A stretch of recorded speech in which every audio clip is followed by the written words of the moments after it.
Hi, welcome to another episode of the Blackout Tips podcast. I am your host, Rod, joined as always by my black queen, Karen. And we are live late at night on the East Coast, doing the show a little late. I had to do a guest appearance on the MC University podcast. They have a Patreon. And they've been reviewing Mission Impossible movies. And so I hopped on to a couple of those. And then today was Dead Reckoning.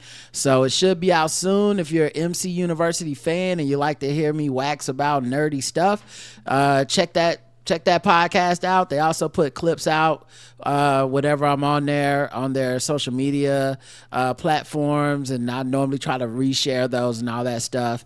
I did work in my bad Terrence Howard impression again. So if y'all look forward to that when I'm on there, we got some Terrence Howard going for you. One thing I realized about the GOAT Tom Cruise is, I think out of all his series, Mission Impossible got to be my favorite. Like, it literally got to be my favorite, like, out of all his series. All of them aren't like top quality, you know, like the quality of them kind of varies.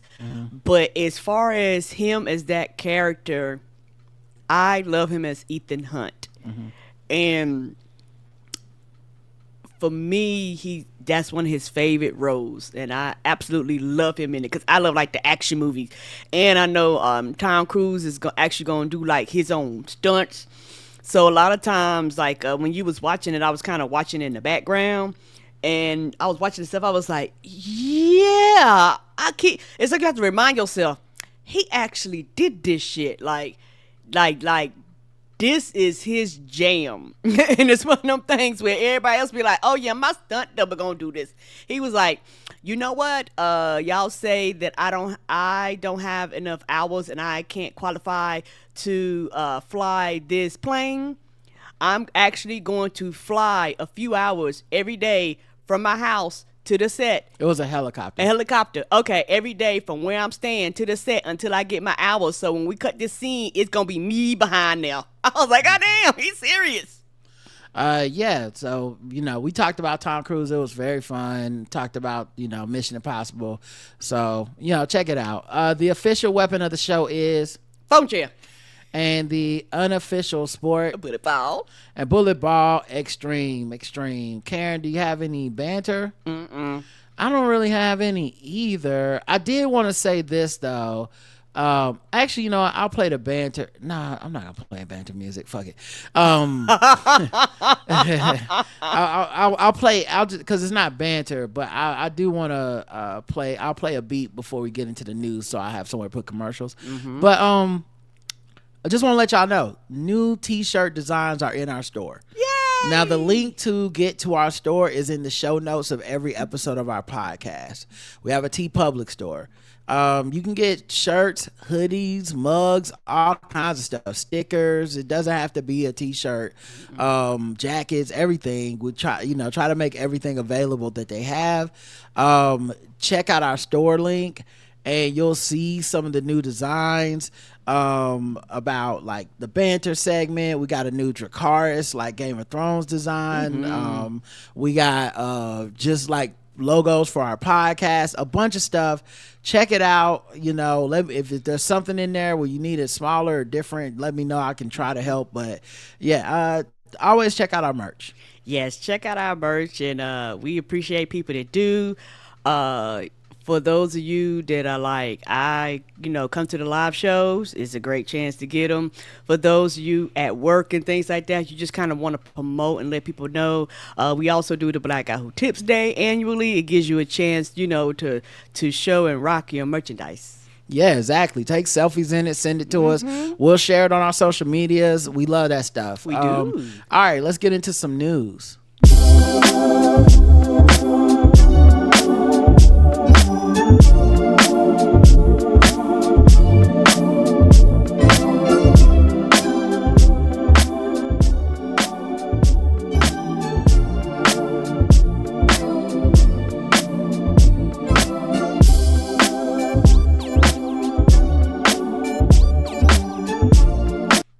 some old school R&B to it. Yeah, before we get into this, something that I realized is that when you have been talking about how lately my eyes have been really dry and really watery and stuff, and I realized I've been wearing my glasses, but not as frequently as I was before. So I started putting them on again. I realized that stuff stopped, like the dryness and all that stuff. I know that sounds you realized stupid. that? Oh, it sounds stupid? Yes. I literally told you that on this podcast. Yes, you did. I was And like, you know what? I better follow them instructions. Yeah, you realize? No, I told you from the 40 years I have of wearing glasses that you should do that if you want your eyes to stop watering. She told our optometrist something and went and got like some special eye drops and all this stuff. I'm like, just wear your glasses. I don't know why people like wear your glasses. If you have a problem wearing your glasses, then you just gotta get cooler glasses, because wearing your glasses is gonna save you a lot of headache in general.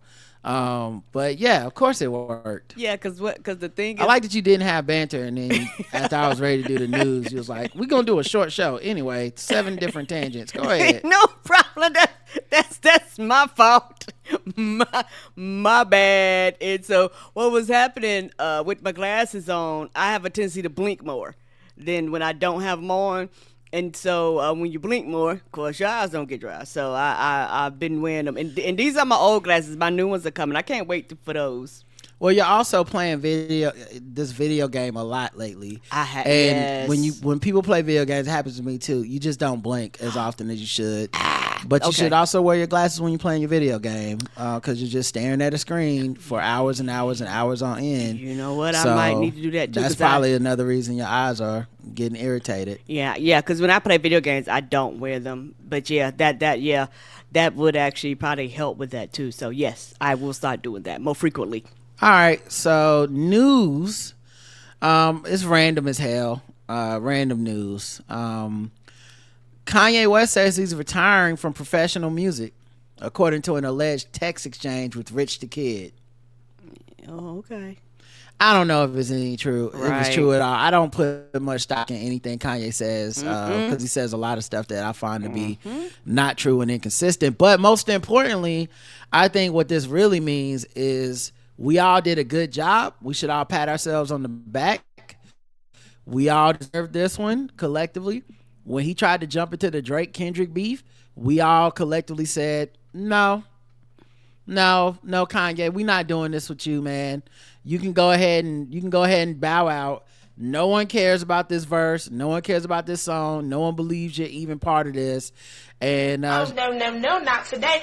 And we all said we will not be fucking with it. And we did a good job, because now he want to retire based off of us all going, we don't care. You hopped in the hottest beef that we've had in 20 years, and everyone went, in 20 years. Everyone went, that never happened. I think you may have said something about it. I don't even remember if you brought it up. If you didn't, I know I didn't even know. I brought it up on the show, definitely. And I brought up how it was whack and how it didn't have anything to do with the beef. And also, I totally 100% believe no one, Future, Metro, or Kendrick, no one sent him anything, and no one asked him to get involved. Right. He lied, as he does sometimes. He lied and pretended like they want me to hop on a remix. They actually made him take it down because he didn't have permission to do it. It was corny as fuck. And that's before you get into all the stuff about people just not fucking with him. I just mean, it was a bad verse. Yeah, and it's all to get attention. Yeah, so now you talking about retiring. Okay. Right. Don't threaten me with a good time. And I believe it when I see it, and it's one of those things, like with most artists, I have some that are accepting to this rule, but like with most artists, when your shit is whack, why am I here? Like, I don't mean no harm, and that's how I feel about Kanye. If it was banging, I'm still going to listen to the music. But, if it's whack, why am I here? His music hasn't been good in several years at this point. Right. And I just don't know who. I like, every once in a while, my Spotify algorithm, when it's like New Music Friday or whatever, I listen to playlist, and it'll play something new from Kanye, and it's just all bad. The verses are not inspired. The beats are not very layered or good anymore. It keeps being, it's just him and like the same handful of like Ty Dolla Sign and Tyga and shit. And I'm just like, who's even fucking with this at this point? I'm sure there are some people that are listening to him, but I think his relevance to hip hop has really, really gone to the wayside. The Maryland teacher who went viral after allowing middle school girls to unbraid his hair has been cleared of wrongdoing by the school district. So he put up a video to like tell people that everything worked out and everything's fine now. And I'll get more into that video in a second, but it took 2 months for him to hear back from the district. He posted an update on Saturday stating that district officials cleared him of any misconduct and reinstated him to his teaching position. After all the baseless claims, after a long and extensive, arduous investigation, they didn't find anything, he said in a TikTok video. He said he was initially troubled by how long the investigation took, but ultimately thanked the district for taking their time to review the matter and making sure he wasn't in actual danger to students before allowing him to return to his post. Throughout all of this, the parents, the students, the staff, administration included, were all supporting me and defending my name and my character, he said, adding that the father of one of the girls in the video also defended him. In the decision to put White back in the classroom, White said the school district officials told him they are somewhat opposed to teachers posting students on their personal social media accounts. Because of that, he was suspended without pay for 5 days. So for this, they didn't find anything wrong. Everything's fine. They still suspended you because... Okay, so what happened here is, and I let's put ourselves in his shoes for a second, because I do want to be fair in the evaluation. I think what he is saying is there were plenty of people on the internet saying I was a sexual predator and that I was doing something to these girls and that I was grooming them and that I had inappropriate text messages and stuff. Every time we talked about it on this show, I made an intentional point to never say that stuff about him, right? To not even accuse him of that stuff, because I see people say stuff like that. It is very reckless. It is very harmful. And if you don't have proof, going off of vibes is terrible. And social media often rewards people for making reckless accusations like that. Yeah, and not trying to be funny, nobody cares about it as long as they're not on the receiving end of these accusations. If you've ever been on the receiving end of this bullshit, you'll be like, the fuck is y'all doing? And it's content, so everyone's trying to one up each other. So if I say, man, I'm very troubled by this video, someone eventually will be like, he's molesting those girls or whatever. And it's those just two things aren't the same. Right. And it's just very reckless and irresponsible, and it comes with no proof. You know, it's kind of like making jokes about Drake being a sexual predator in the beef with Kendrick, but that's not the same as Kendrick having actual evidence that he should go to the police with. People always escalate on social media. They can't just leave it at like, I'm uncomfortable with this. No, he needs to go to jail or something, right? So that's why he's making a grandstand of like, they investigated and they didn't find any of that stuff to be true. Fine. For that group of people, you showed them. Okay, the bar is hell. Not being creepy towards the children is a very low bar, but you cleared it. That wasn't my problem. The fact that you got suspended 5 days without pay for posting these students on your personal social media account was always my problem. The fact that you thought they were content. The fact that you tried to be, well, I asked for the parents' permission, but did they know you was going to be doing this with it? Right. I feel like you can ask people's permission, but if they don't know how exactly you're going to be using their child's image and likeness, it's different between like they signed a waiver and they thought you were going to be teaching their kids lessons and stuff, or they signed a waiver and they knew you were going to have the kid braiding your hair. I think it is different. He got his job back. Fine. I think it's great they investigated him. They should be thorough with something like this because it was a weird situation. I do question his judgment. I also said, I hope that this if he's a good teacher and all that stuff like people say, I really hope this just tightens him up with his decision making in the future, because I would hate for those kids to lose a good teacher because that teacher made a mistake. People are young, especially these young teachers. They're young. social media content is warping everybody's perception of things. Yes, it is. Maybe this is a lesson. I really hope it's a lesson, because the way he handled it was so arrogant and dismissive, and that stuff about, well, y'all don't mind teachers with big butts doing classes and doing Instagram. I don't know about any of that stuff. I think that was besides the fucking point. Deflecting. Right. But if this has taught him, like, hey, I gotta stop making these kids content, or be more judicious with what the content is, not post them so y'all can argue in my comments, then I'm all for it. And I hope that we never hear anything bad about this dude again, and that there was a fluke. For the fact that you got suspended means that the school system says, okay, you didn't violate any laws legally, but we don't appreciate the action. So there was something that you did wrong. For the fact that they was like, sit your ass at home without pay for 5 days. And my thing is this. If you are serious, particularly how everything went down and how you acted and how you behaved and how you responded, like I'm looking at the picture in its totality.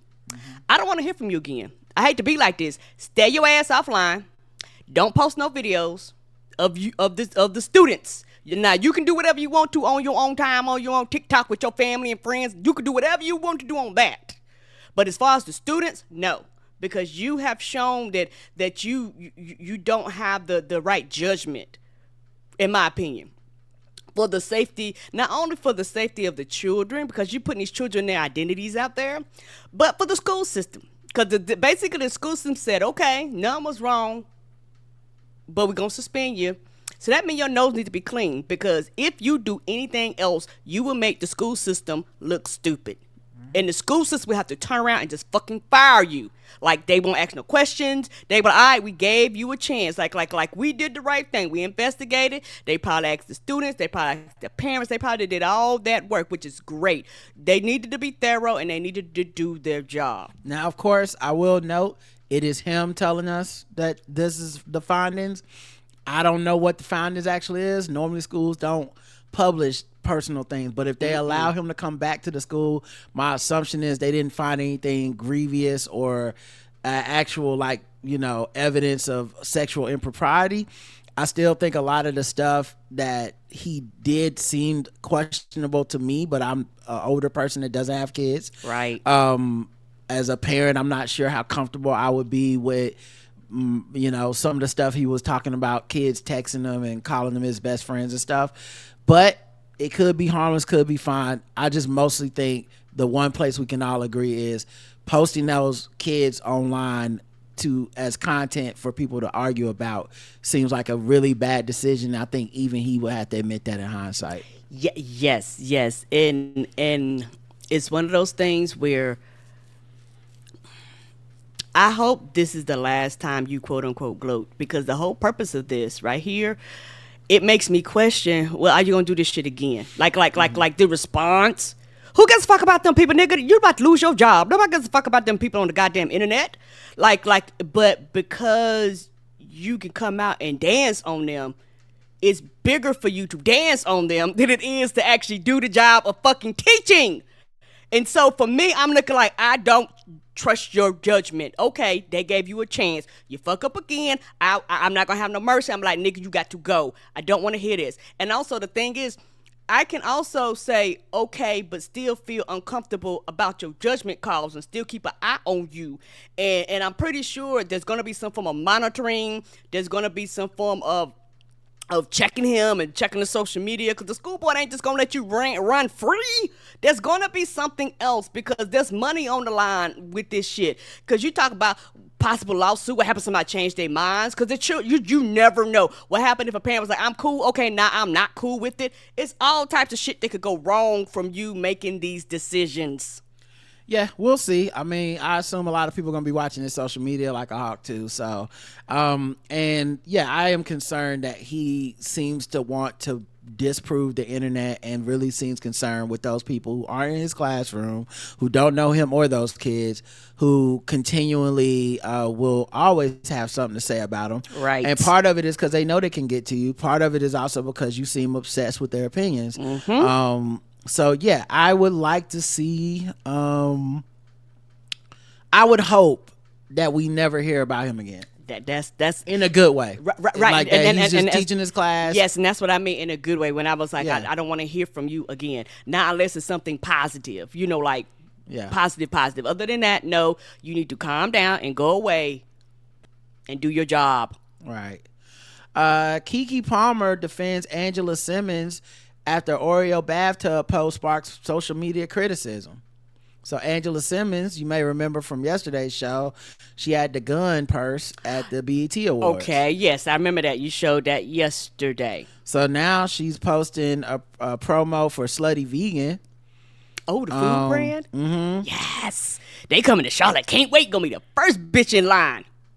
So she took a photo shoot holding like a wine glass of milk with some cookies on a tray and then a bunch of Oreos in up to her shoulders in a bathtub like she's taking a bath in Oreos. Okay.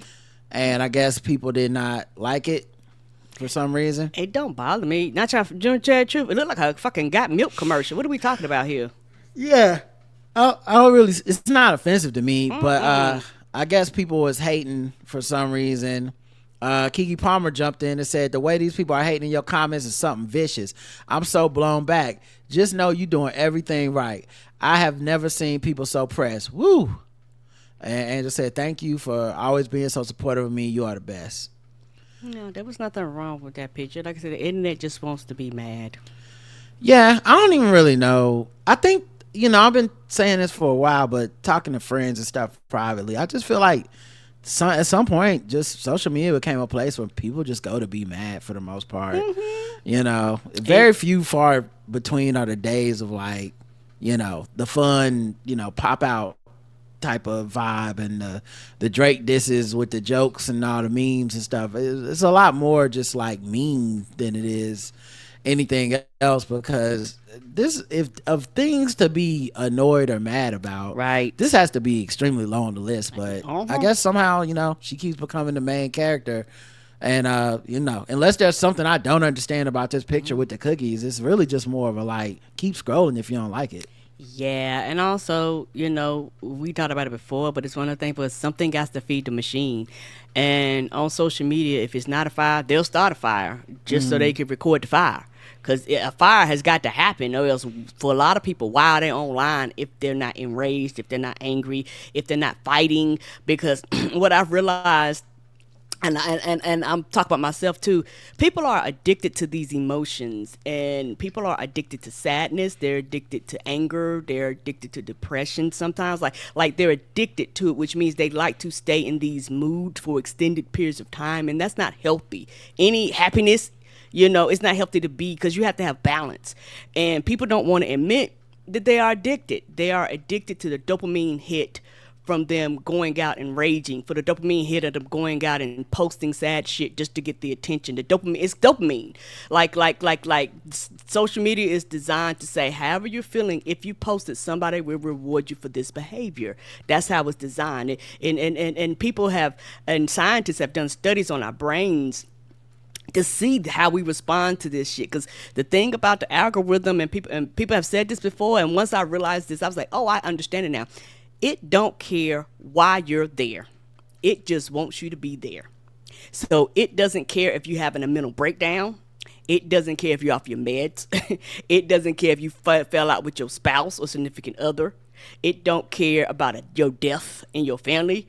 It just says whatever it takes to keep you here. Yeah, and that's what I'm gonna do. And I think anger has staying power, and why a lot of people click on things. I don't think people question it. I don't think people are necessarily doing it on purpose. Mm-hmm. I don't want to sound disrespectful, but I do slightly, I don't know, I shouldn't say judge. It's not, it's a different thing than judge, but it's I feel like a level of pity almost, and I hate to say that because I know some people are going to take that offensive, but I feel a level of pity of the people who are caught up in the cycle and just can't break the addiction to the anger, because it's like addiction. All day they're just scrolling. They're never present in the moment. They're never really. It's just, here's the thing that made me mad. Here's another thing that made me mad. Here's the thing that made me mad. Yeah. We're sharing the things that make us mad. We're telling everybody, and I don't know, man. It can't be good for us emotionally to stay in this state. And unfortunately, you have to be extremely intentional. It's not, like, you have to be so intentional about it. And look at most people's social, like, probably every couple of posts, they're expressing some level of anger about something, right?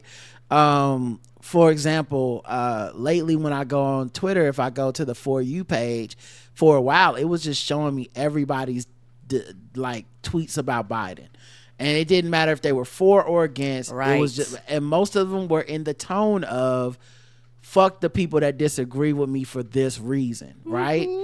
And I had to like tell the Twitter thing on each one of those tweets, like, not interested in this post, not interested in this post. Why am I saying that? Is it that I really don't care that what my friends think? It's not really that, as much as I already have my mind made up. I'm voting for whoever's on that ticket regardless. We can quibble about it online. It won't change anything. And it's people I know, think are funny, respect, all that stuff. It just don't matter what they think. And it probably doesn't matter what I say about it either, because I can't possibly imagine anyone changing their mind. If you're just seething with rage that Joe Biden won't step down, there's not a word I can say to you that will change that. If you're seething with rage that people want Joe Biden to step down, there's not a word those people can say that will change your mind. You're just going to argue or be condescending with each other. Yep. And post those tweets. And they just kept showing me that. And so I just kept clicking off of it. Like, I don't want to see that shit. I don't want to see that shit. So now when I go in there, I don't see that shit. But it took me doing that for a couple of days, because you know the impulse is to read it and you want to reply to the person you're following, like, hey man, or to strangers, because it's not even people you're following them for you now, but you almost want to say something to them snarky or something like, but what about this? It doesn't fucking matter. Nope. The point was I was supposed to be triggered by my emotions, yes, and engage with it or keep scrolling until I found the opposite opinion or whatever the point was. That's kind of what social media is now. Yes, and the thing about it, like you say, you have to be intentional about it. No one is above getting caught in the matrix. Everybody, at some point in time, if you spend any amount of time, no matter how big or how small, on social media, if you got a fucking account, you have been impacted by social media. And like I said, it's a drug. You either take a whole lot of drug, a little bit of drug, but everybody is noting this drug. And so like you said, you have to be intentional. And so for me, everybody's different. Like I said, over the past few years, it's been a while for me, I have been intentional about spending my time on social media. So for me personally, I just completely pulled away. Like I do post stuff, I am online, but not like I used to. I don't really post like I used to, and everybody's different. But this is what I had to do for me and my mental health. I had to realize that I had to separate myself and pull down and reduce my time. And when I started doing that, I realized a lot of the anxiety, a lot of the anger, a lot of the sadness, a lot. Because the thing is, when you're reading this stuff, a lot of times, if you are a certain type of person, you are picking up the vibes and the feelings that people are posting online, because they are posting their emotions. And you can, pick that stuff up. And you're impacted by what you're reading. And these things can cause and trigger emotions within you. So they're triggered posting stuff, and you're being triggered with whatever they're posting. And so, and like you say, I've realized that for a lot of people, it takes a while to realize, A, that you're in the matrix, and it takes some people alone to realize, B, what can I do to get out? Yeah. Well, also though, people are looking to be, I think a lot of people are looking to be upset. Yes. They just haven't admitted it to themselves, or they just they're ashamed to say it out loud, so they won't say it. But right. A lot of people's timeline is just, I would like to be upset. Here's the thing that's upsetting me. Let me go find something that upsets me and just keep engaging it over and over. So you're teaching the algorithm how to treat you. And I think that's a big part of it. And to get back to the subject, that's how you end up mad at Angela Simmons over a corny picture with some cookies, as opposed to just scrolling on and minding your fucking business. It's not that big of a deal. I don't know why you would be in her comments hating on her for whatever reason. It just seemed like a dumb thing to do. Yeah, and also when I realized this, my eyes really opened up. Most people that are like that, not all, they're doing that because they're distracted for something in their real life. Like, it's something real happening outside of social media that's causing them to go to social media to run away and escape from whatever that issue, that problem, that person they need to talk to, that thing they need to resolve, that thing they need to do, whatever it is, they don't want to address it, be it fear, be it whatever, they'll go to social media and pour everything out versus actually fixing the issue so they won't feel that way. Megan Good on friends who advised her not to date Jonathan Majors. I'm the one who has to live my life. True statement. So she, I guess she was a guest on Today with Hoda and Jenna. She talked about a relationship with Majors. She said that that everyone advised her against dating him. Wow, that's I don't think I would necessarily have told everybody that everybody was like, don't do it. I think I might have took that to the grave. Yeah, that's the information we didn't know. Beautiful gowns, girl. Beautiful gowns. Yeah. You've never been happier, even though y'all have had a year. I mean, how have you kept your relationship or started a relationship in the midst of all of this? Well, I won't get into how it started, but what I will say is the support that we've been able to give each other, the pouring into each other, the honest conversations, the love, the respect, just the care and the thoughtfulness. It's been really wonderful. And yeah. Did any friends advise you, like, he's in the middle of legal troubles, why don't you wait to see how everything kind of shakes out? Yeah, every friend advised me. But at the end of the day, one thing I know is I can always look myself in the mirror when I trust my spirit, when I trust God, when I ask God, and when I, move to the beat of my own drum. I can always look and say, okay, I'm proud of that. No matter whatever happens, I have peace in my heart, I have harmony in my heart, and it's only when I do something based on someone else saying, well, I think you should do this. And I take everyone I love's opinion and advice into account for sure, but at the end of the day, I'm the one who has to live my life, and I'm the one who has to, get to heaven one day prayerfully and give God an account of what I did. And so I want to be responsible for the choices that I make. And I also want to live the life that I want to live. All right. Well, good luck to her. Good luck to you all. I'm not going to mock her. I saw a lot of people mocking her, but I will say this. A lot of people have dated men, and probably I'm saying men specifically, but obviously it's not this type of violence or abuse or turmoil or whatever. It's not gender specific. It could be anybody. But the point being, a lot of people have dated folks who either did something horrible or put their hands on whatever it is. Those people don't just die. Right. I'm sure there are some success stories where people turned it around, or it was a one-time incident, or that relationship was toxic and they did the therapy and all the stuff and it helped. Maybe she's just betting on that, and love kind of justifies itself, by which I mean most people on the outside looking in, if they're together for 10 years, then they'll stop. No one will be saying this every time they see them. Well, correct. She just hopped on at the peak wrong time for his image and everything, for people to not, like, people aren't going to be over this for a while. But if she convinced that everything's cool and everything's healthy over there, and you hope it is, I'm not going to call her a liar or call her a fool or whatever it is. I don't know their relationship. I actually honestly hope that it is positive, and that there's nothing to gain here from hoping that he's being abusive to her or he will abuse her. Right. So I'd rather hope that everybody's on the up and up and everything's fine. I thought this was a PR relationship, to be honest. I was like, oh, maybe some people needed to like help with his PR. But I mean, this shit's going on a year now, Right. and she going on TV shows talking about the dude. They showing up at events together. I see him Yes, they dancing are. on Twitter, looking like he was doing the damn Charleston. And 'cause He he don't. still look like he from 1982. I mean, 1990. No, 1900. Yeah, he don't like doing nothing modern. Okay, the only thing modern about him is how fine Megan Good is.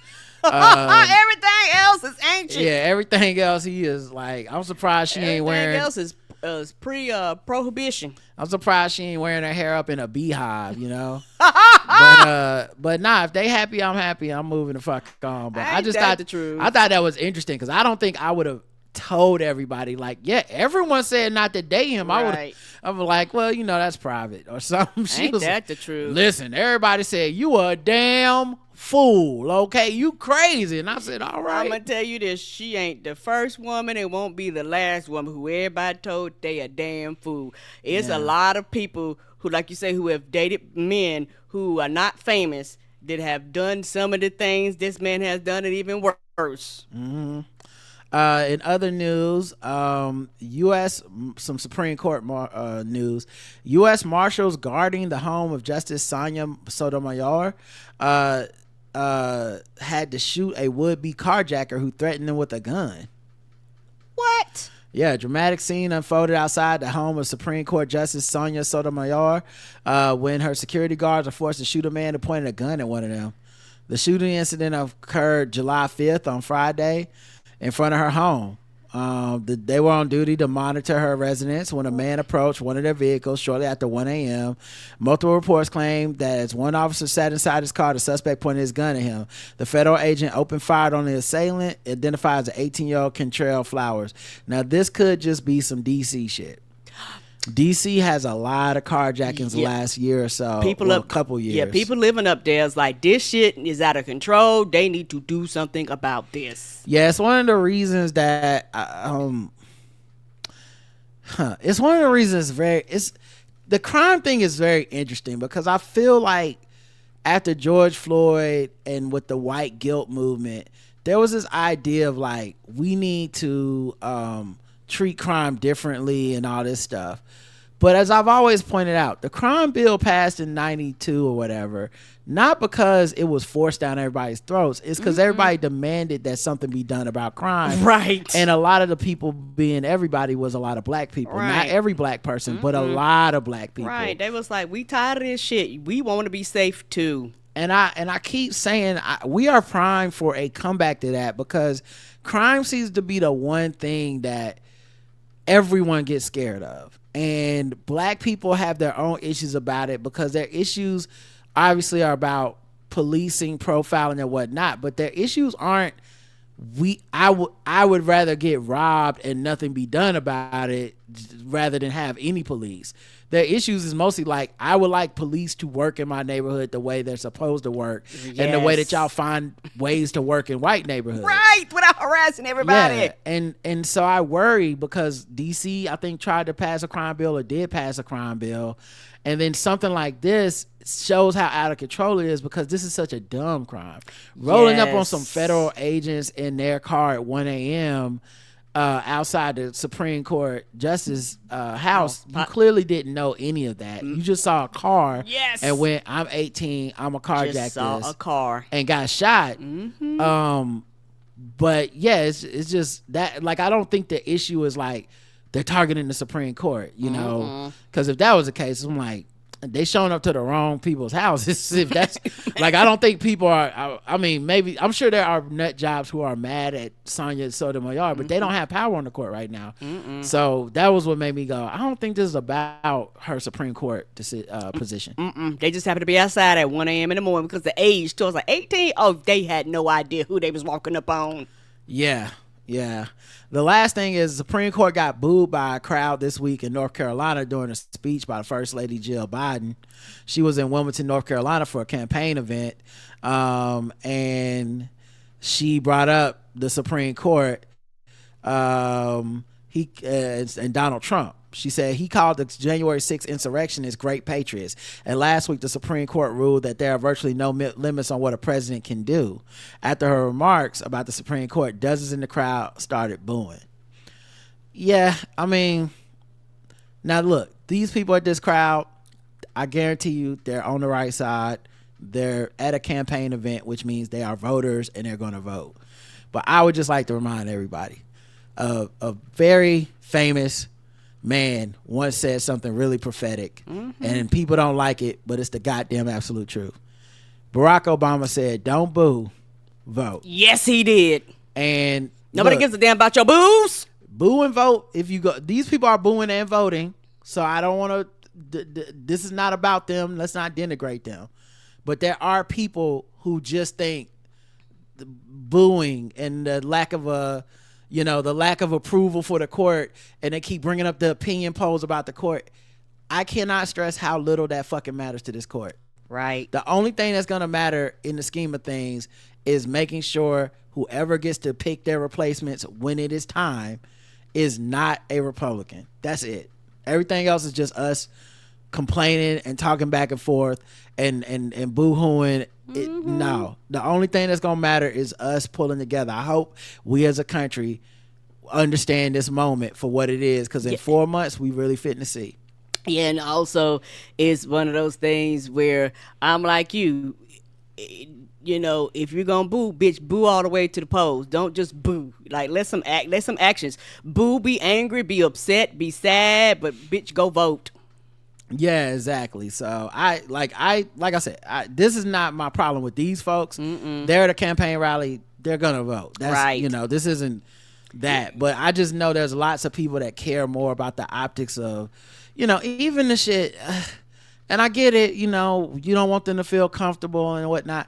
But even the shit where people are like, yeah, I heard like Kavanaugh went to a restaurant and somebody said fuck you or whatever, and they be patting themselves on the back, and I'll be like, yeah, but that's not enough. We got no, that's the not. only thing they're afraid of is us actually having the power to put justice back on the court and not what the fuck we have now.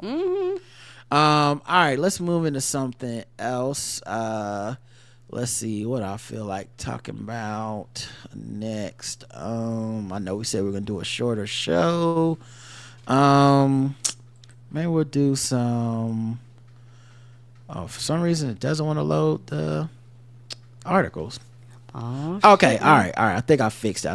All right. Let's see. Fucking with black people. Don't feel like covering any of these. Yeah, we'll do one. Let's do some fucking with black people, and then we'll do some guess the race, and then we'll wrap this up. Okay. Let's see. What's my fucking with black people music? Boom. Fucking with black people.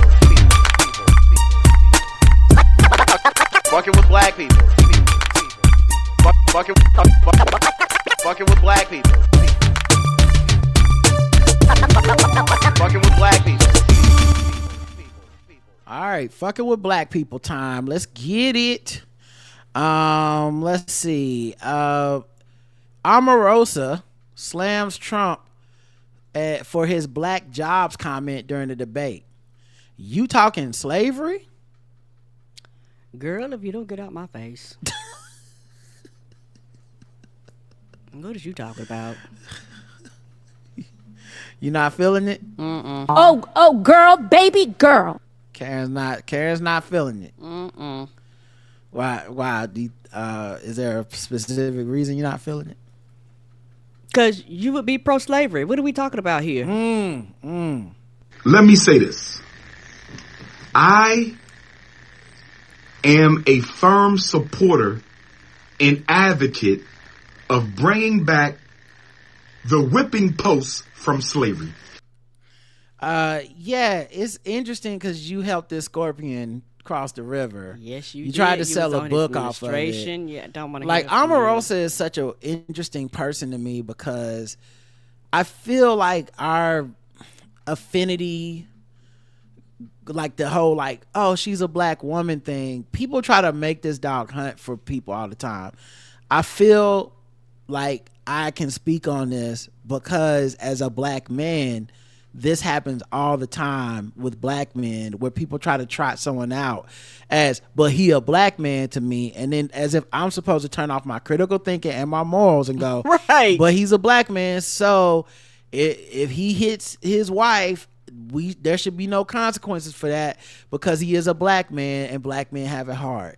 And I think Omarosa for a while was getting by heavily on a lot of like, but she's a black woman and yes, she seems kind of soulless and sell out and all this other stuff and anything for money and attention, but it's fine because she's a black woman and I'm just rooting for her. And I feel like she has never had, to me, the interest of black people at heart. I think it's just hustle talk when she ever talks about race. Yes. And I don't want to hear a woman that was on the strategy meeting about how are we going to handle the campaign for Trump when they find out he used to say the N-word on The Apprentice. Right. I don't trust her to be the arbiter of like, oh, his racism has gone too far finally. So yeah, I just find this to be corny from her. Yeah, and it's all for attention because at the end of the day, nobody been talking about you. So you had to put yourself in the mix, quote unquote, and do this. And like you said, she and people have been letting her slide. I think she did that interview with Charlamagne and they were praising her and I was like, no. That bitch anti-black. What the fuck are we talking about? And until she proves otherwise, no.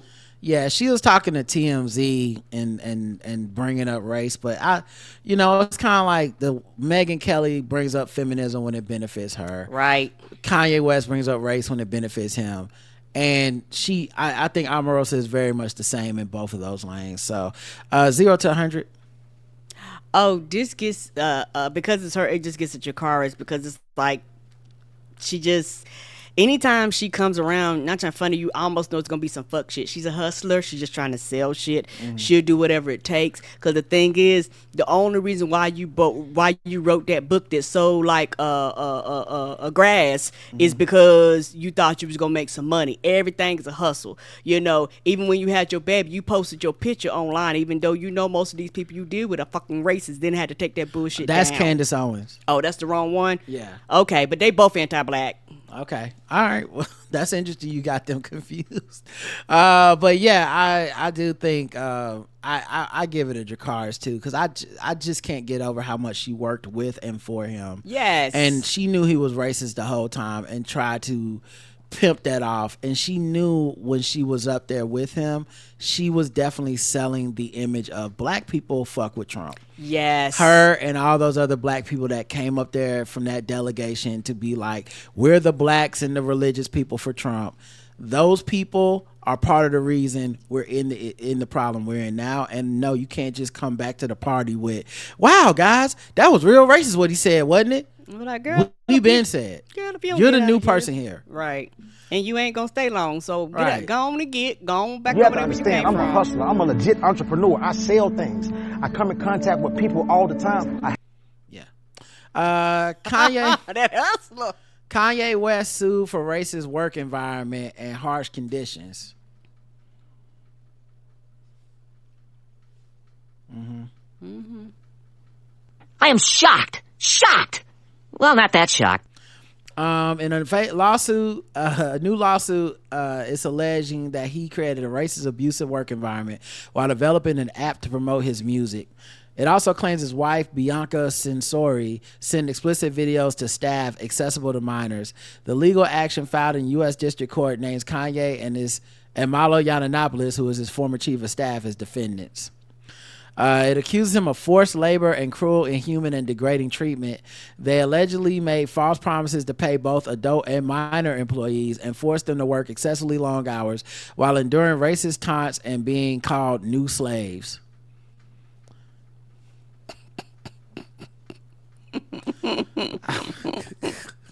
What's so funny over there? I could see him doing some weird shit like that. I was gonna say, if you made me write down what I think it's like to work for Kanye West in 2023, 2024, I would have got a lot of these on my bingo card of like, yeah, he'd probably be calling y'all slaves. Like there's nothing about Kanye West that would make me think he's a good employer. Nope. Like, you going to work for him is almost like going to work so you can sue him. Like I'm gonna take this job because I know I'm gonna be suing. I don't expect to get paid. I will see him in court. Right. In spring 2024, he launched the YZYVSN streaming app to rival Tidal, Spotify, and Apple Music. Never heard of this goddamn You know that app. shit wasn't finna happen. Child, no. He wanted to avoid paying these platforms to promote his album Vultures and Vultures 2. He and Milo hired an international developer. Never heard of either one of them albums. He and Milo hired. I guess they flew away. He and Milo hired an international developer group, including black members and teens as young as 14. Employees work remotely using Discord, Zoom, and Slack for communication. In April 2024, Milo promised the group $120,000 upon app completion if they agreed to harsh work conditions and refrained from complaining. Mistake. Kanye demanded all employees sign NDAs, threatening to fire minors and withholding payment if they didn't comply. Minor developers were also forced to sign volunteer agreements. In group chats, managers harassed workers based on their age, race, gender, sexual orientation, and national origin, calling some new members slaves and new slaves. Milo allegedly sent a black brown skin emoji to an African-American team member and called a younger worker a school shooter. Why? When you saw Milo's name was on the fucking business, on the header, you didn't just go, let me Google him? I'm good. Just Google him. Like, wow, I can't believe Milo's racist. Wow, you never heard of nothing before this?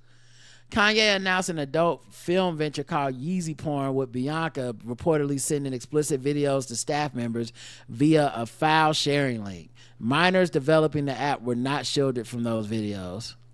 Of course. The lawsuit claims they were never paid for their work, which prompted the legal action. So they want unpaid wages, overtime, and emotional distress. Makes sense.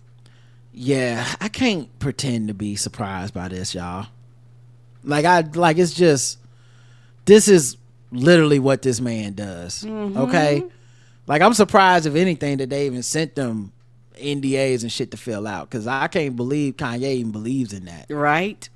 Why do you need white man paperwork?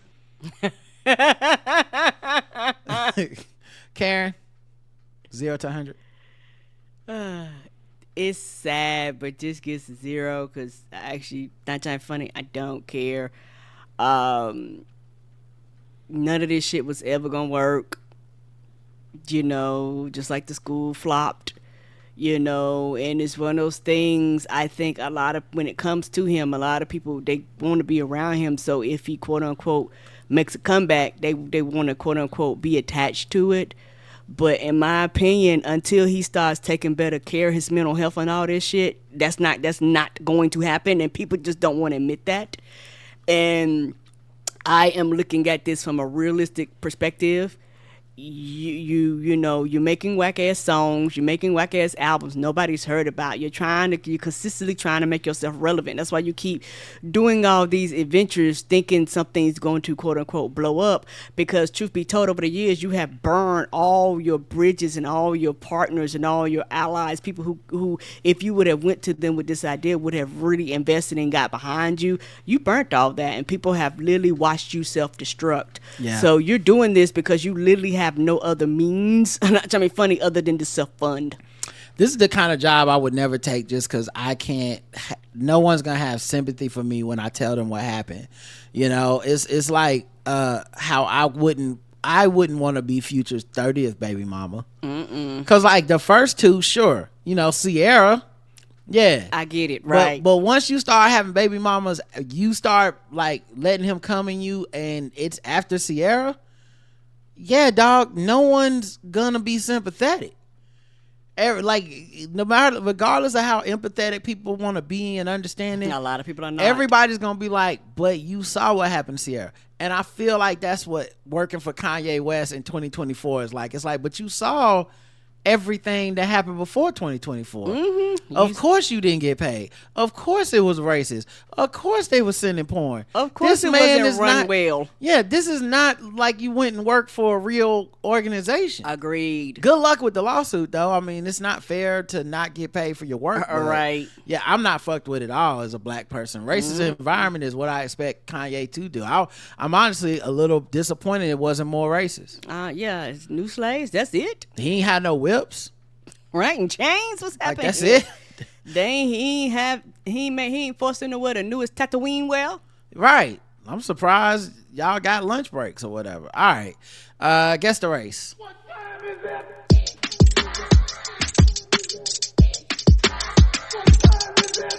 It's time to guess the race. It's time to guess the race. It's time to guess the race. It's time to guess the race. All right, some of these are kind of morbid and sad and sick. So you've been warned. And if you wanna, you've been warned. You want to hop out. If you want to end this episode a little early, I don't blame you. Ahead. But we're about to talk about a couple of deaths and stuff. Okay, guys, I'm sorry. A good neighbor's bad decision. Somerville man dies after placing firework atop his head. Pennsylvania. Somerville. I don't know where Somerville is. I guess we'll find out as I read the article. And they thought this was smart. Okay. Wearing an Uncle Sam star-spangled suit and a top hat to match, Alan Ray McGrew. You know he says, America, fuck yeah. Alan Ray McGrew danced around in the front yard as he smoked a cigarette on July 4th, his favorite holiday of the year. A line of smoldering firework mortars lined the edge of the street behind him. Hours later, a firework exploded on top of his head, killing him instantly. He was a 41-year-old HVAC worker. They found him lying dead in the road after rushing to his house where Independence Day block party had come to an abrupt end around 10:30 p.m. Oh, y'all didn't even get... Yeah, wow. Yeah, that would end the party. I mean, what are you going to do after that? Right. So apparently he placed a large firework on his head to show off after several hours of drinking. He was holding a firework over his top hat. Paige McGrew, I guess his wife, told the newspaper, "I thought he was just showboating before he set it on the ground. I didn't realize he had already lit it." His wife was telling him to stop when the fireworks suddenly erupted and he collapsed. Oh shit. Everyone who saw that gotta be fucked up now. And traumatized, yes! Yeah. They said the exploding device caused massive head injuries that would have killed him immediately. He was pronounced dead at the scene at 11:10 p.m. So, yeah, Alan loved this holiday, she said. He was a patriot. He was proud of his son. He was excited to have a new daughter-in-law, and he was living his best life last night. Oh, my God. Even having to write that on Facebook to explain to everybody. What happened? Like, because I just know everybody's going to be like, I can't say it, but your husband, that's how he died? Wow. I mean, my condolences, heart emoji, or whatever, but damn. So yeah, he looked forward to adding a daughter to the family and celebrating his son's engagement, getting fully into the holiday spirit. He had gone all out. He slid into her office like a showman, wearing his brand new Uncle Sam costume, overalls with red and white striped bottoms with blue field and white stars up along top. You know that outfit was expensive as shit. He had a fake white goatee strapped beneath his chin and top hat. He also wore a t-shirt with a patriotic red, white, and blue design. Boy, you know the people that party city were happy to see him. He come in the store, they be like, "Hey, how much you gonna spend this year?" He bought all the outfits. Well, Karen, guess the race. Child white. Karen is going with white on this one for Mr. What's his name? Alan Ray McGrew is his name. Alan Ray McGrew is white. Chat room says, "Wow, this is really a mind-blowing story." Oh no, you sons of bitches. His last words in Martin Payne voice: "I'm about to blow up." White boy wasted. Antifa Alan White. Yeah, I'm sure his last words were, "Watch this." The correct that do sound like some shit he say. 3 white names for a white man. The correct red white man blew up. That's hilarious. The correct answer is white.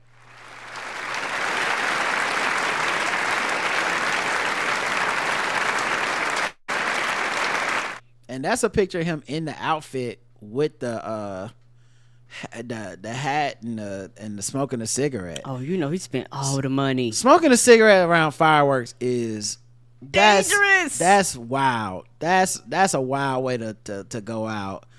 And that's him just in his American Eagle just shirt. The way you described it, I was like, I would be shocked if that's anybody other than a white man. I like how on the bumper of his van in the background, one, you have a rubber ducky, then you have Red Bull, what looks to be like some sort of spice container or something. Like he seemed like he was a real character, man. I'm sure he's gonna be missed, man. That's just right. A horrible mistake to make at a time like this. We always read about somebody every July 4th losing a hand or dying or some shit, losing the limb. Yes, America loves alcohol and explosions. All right, let's go to the next story. Another sad one. A 16-year-old boy drowns under a bridge while fishing with his friends. He was full of life. It was a Florida bridge. So, Florida. Yeah. The Port St. Lucie Police Department said in a Facebook post that the victim was fishing with 2 other teens when he tried to cross the perimeter of a patch of mangroves, but the water got too deep. He was submerged and he fell to surface. Oh, what's that? Mangroves? Yes. Is that like a leaf or? I think it's a type of plant. Yeah. Oh, okay. They're plants. They normally have like a bunch of they look like a bunch of branches that go directly into the water, which would make it hard you could get pinned under them or trapped or something like that, because it's just a lot of that. Oh no, thank you. So they had a dive team. They recovered his body submerged under the bridge. They don't think any foul play was suspected. He's been identified as Jaquan Shane Jose Moderes. That's the name. One of Jaquan's friends tried to rescue the 16-year-old who couldn't swim but was unable to do so in time. So he couldn't swim. Yeah, so he must have tried to cross it on foot, but it got too deep. Okay. And he drowned. It was just really sad to watch. He's real traumatized right now. Medeiros had recently graduated high school, was working on growing his fishing and biking YouTube channel. The GoFundMe fundraiser was started by his sister to pay for funeral extensions. It raised more than $3,000 at the time of publication. My brother Jaquan Shane Jose Medeiros, just 16-year-old, tragically passed away while fishing, an activity that he loved and used as content for his YouTube channel. He was full of life, dreams, and aspirations, all of which were cut short in the moment of unforeseen tragedy. Guess the race. This definitely black. All right, let's check the chat room, see what they believe. Obviously a very sad, tragic way to go out. Sadly black, rest in peace black, says Dre. Not seeing a lot of other guesses. Cuban, says Mary. They had chicken at the homegoing service. N-word, knew he couldn't swim. Sad black, rest in peace black boy Joy. Everyone's going black on this one for Jaquan. What was his name? Jaquan Shane Jose Medeiros, except Mary said Cuban. The correct answer is, and you are all wrong, because he was white.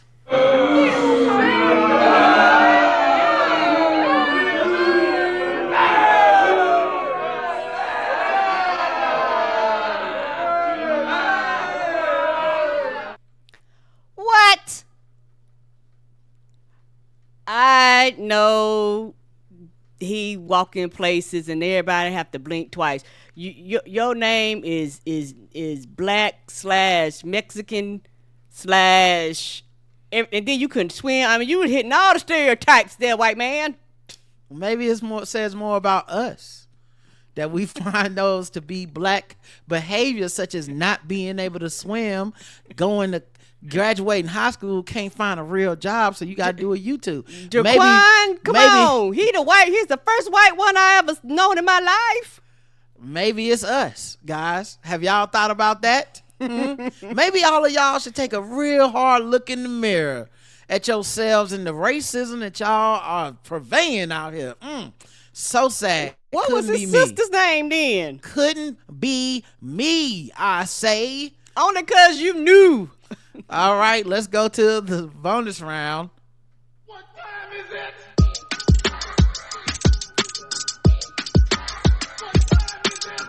It's time to guess the race. It's time to guess the race. It's time to guess the race. It's time to guess the race.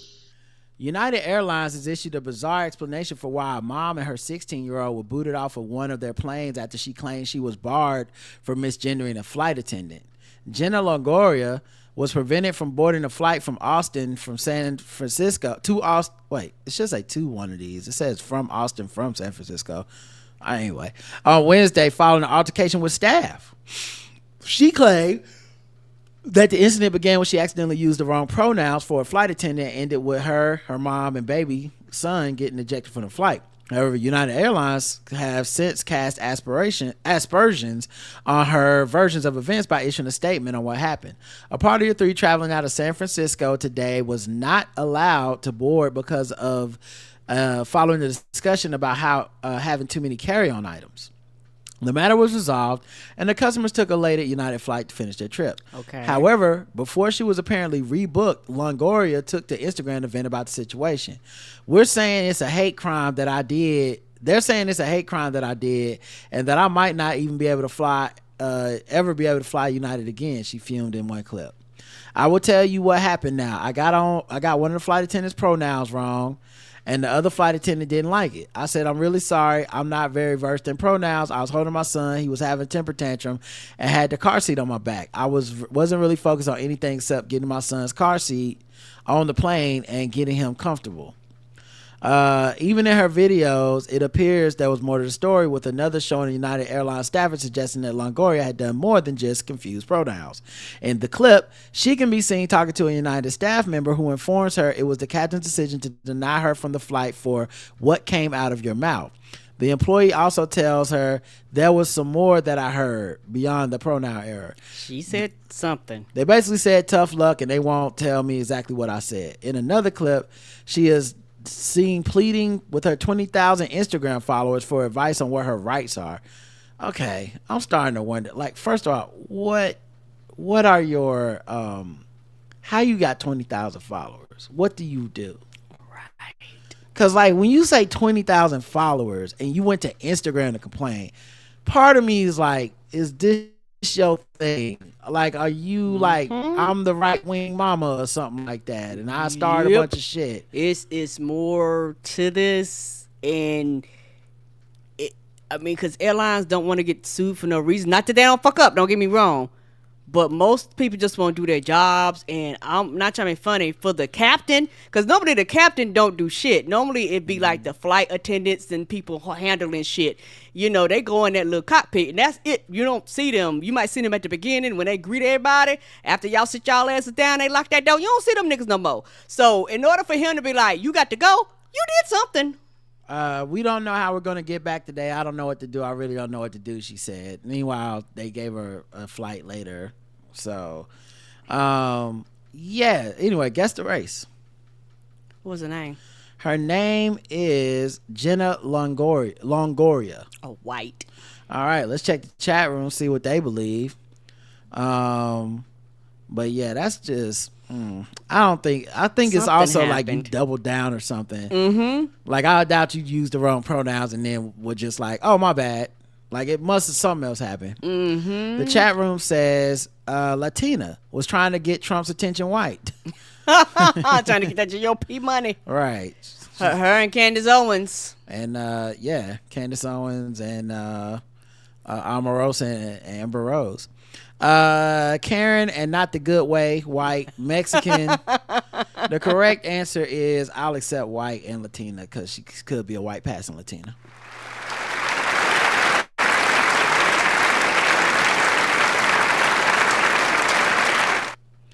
Yeah, and even in this still of her from her IG, she look annoying as fuck. Like you ever just look at someone's picture and go, you're wrong. I don't know what's coming out of your mouth, but you're definitely wrong about it. Yeah, it's more to this, and she's doing her own version of events, and it's one of those things where I don't. They have shit to do. Like if I'm a flight attendant, I got shit to do. For the fact that we had to argue with you and the captain had to come, which means you probably delay, because they only have a certain period of time, and then after that they have to fucking rebook and get another plane and reboard everybody. So like, bitch, get off the plane. We got shit to do. Yeah, flight attendants don't want to kick anyone off a plane. No, if they don't have to. They were like, Sonny and I are Here's the video. at United Airlines waiting for our flight from San Francisco to Austin, and the flight attendant has denied access to us because he said that I made a derogatory comment about one of those flight attendants because I didn't use the right pronoun. Now they are forbidding us to get on the plane. I am with my son. He is 25 pounds. I've been carrying him for about 30 minutes. They denied us boarding priority, and now they are about to deny us to board the plane. See what happens. So we're still waiting to board the plane. I did not use the air host right pronoun by accident. I'm sorry. I'm here with my son. I have the first, I have the stroller, I'm carrying everything, and we just need to get on the plane. Yeah, I definitely believe there's more to that. Yeah, it's more it's more than just a pronoun. Like, and not trying to be funny, for the fact that you started with it, I mispronounced. I'm like, oh, not trying to be funny. For me, those are red flags that you even are saying. I mispronounced it. You know, I've called somebody, you know, the wrong gender. Now all of a sudden I can't go. No, baby. And like, the assumption, of course, being, and the reason I wonder what her Instagram is really like is because the assumption we're all supposed to make is that people that use pronouns that you may not obviously be aware of when you first see them are just walking around with hair triggers and power tripping to get everyone to fuck. Like, nah, fuck that. You did it on purpose. And while that may be like a kind of like a Twitter version of that, that is not a very real life version of that, because people wouldn't be able to fucking live, especially in a public facing job like a flight attendant, where people are going to get shit wrong all day, every day. You wouldn't be able to have the job if you were just kicking people off with a hair trigger of like, oh, you said it wrong. Correct. Nope, you shouldn't have made a mistake. Get off the plane. It's more to this, and you probably said something other than that, something derogatory or some shit. It was like, oh, ma'am, you got to go.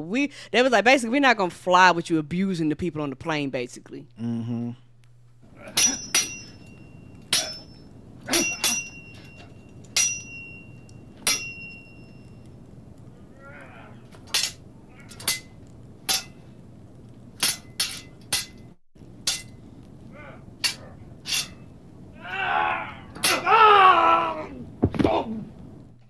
All right, sword ratchet, this last thing. A sword wielding assault goes down at Richland gas station.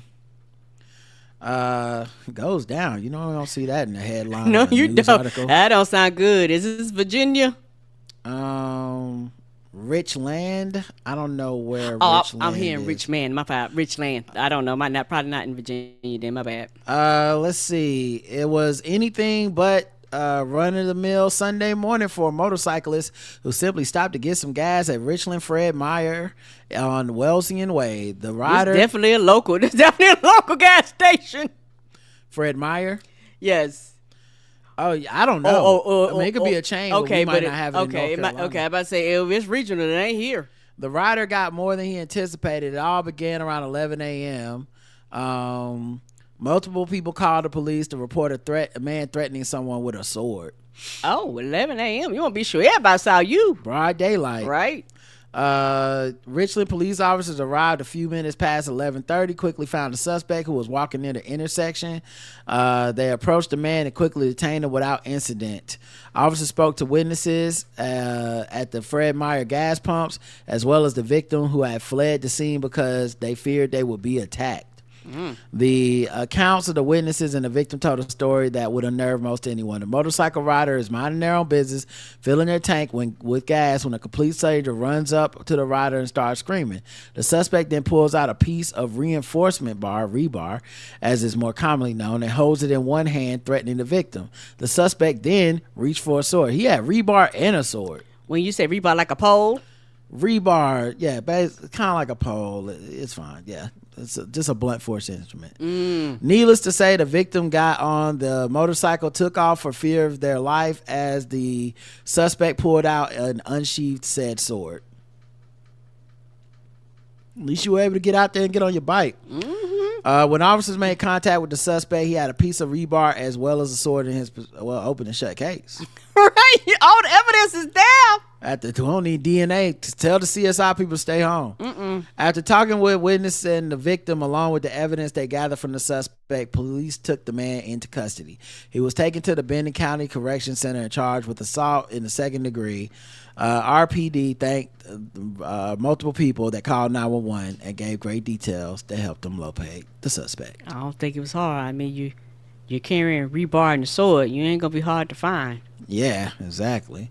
All right, y'all. That's it. Thanks for listening. We'll be back. We'll be back tomorrow with our House of the Dragon recap. Yay! Until next time, I love you. I love you too. Mwah.